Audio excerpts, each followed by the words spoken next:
tidak bergerak, dibungkam dakwahnya, dipenjarakan, diisolasi, liyusbitu, yaitu untuk membungkam dakwah Nabi, au yaqtulu, atau untuk membunuhmu ya Muhammad, au yukhriju, atau untuk mengusirmu dari kota Mekah ini. Wa yamkuruna wa yamkurullah, mereka berbuat makar, Allah pasti akan membalas makar mereka. Wallahu khairul makirin, dan Allah sebaik-baiknya pembalas makar orang-orang kafir.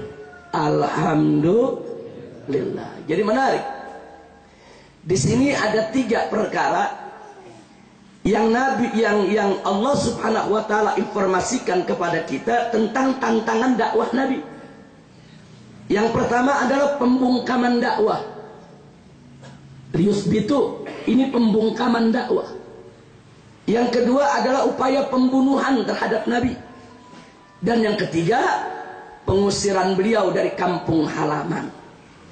Nah, kita mulai dari yang pertama. Mari kita lihat bagaimana sih cara orang-orang kafir membungkam dakwah Nabi. Cara mereka membungkam dakwah Nabi, mereka lakukan dengan beragam cara. Antara lain, yang pertama, saudara, mereka menghina dan mencaci maki Nabi. Mereka celak Nabi. Mereka hina Nabi alaihi salatu wassalam. Dicaci maki kita punya Nabi, dilecehkan. Nah, ini kenapa Nabi dilecehkan, kenapa Nabi dihina, kenapa Nabi dicaci maki? Tujuannya supaya mental Nabi jatuh, Nabi jera dan kapok untuk melanjutkan dakwah. Tapi tentu Nabi kita mentalnya tidak serendah itu, saudara. Nabi kita mentalnya sudah begitu kuat, begitu baja, tidak akan pernah bisa diluluhkan hanya sekedar dengan caci maki.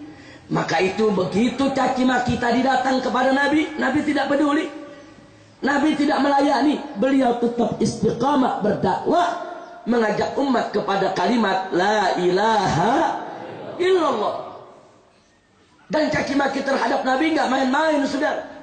Sampai istrinya Abu Lahab itu setiap pagi mewajibkan dirinya untuk ngetok pintu rumah Nabi hanya untuk mencaci maki dan meludahi muka Nabi. Tiap pagi ketok pintu, mana Muhammad? Ketemu diludahi, dicaci maki tiap hari. Jadi luar biasa. Belum lagi caci maki dari paman yang bernama Abu Lahab, belum lagi dari semua orang-orang kafir Quraisy. Tapi Nabi tidak pernah mundur dari dakwahnya. Alhamdulillah. Yang kedua, begitu orang-orang kafir tadi melihat caci maki nggak cukup, tidak membuat Nabi jera, tidak membuat Nabi kapok, ditambah dengan cara berikutnya, saudara. Mereka menyebarluaskan fitnah terhadap Nabi. Difitnah dengan berbagai macam fitnah. Nabi dikatakan sebagai perusak kesatuan bangsa Quraisy. Nabi dikatakan sebagai pemecah belah rumah tangga, saudara. Gara-gara Nabi membawa agama baru, akhirnya bapak dengan anak jadi ribut dalam rumah tangga.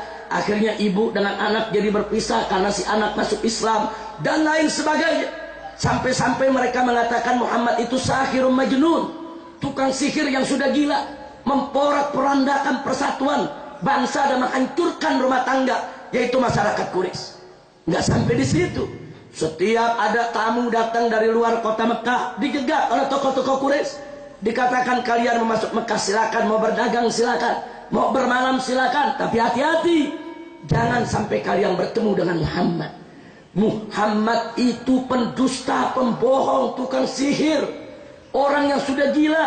Kalau kalian nanti ketemu dengan Muhammad, kalian akan kena sihirnya, dan itu bisa merusak daripada keutuhan hidup kalian di rumah kalian nanti. Oh, luar biasa, saudara.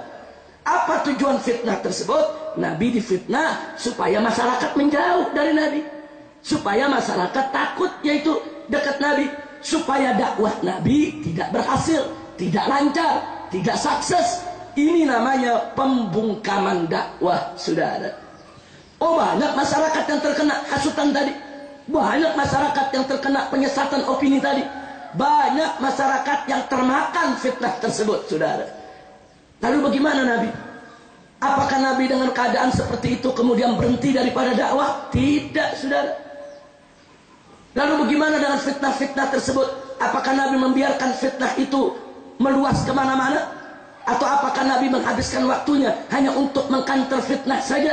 Enggak begitu, saudara. Ya, fitnah tersebut tidak dibiarkan oleh Nabi. Nabi mengkanternya, Nabi menjawabnya, tapi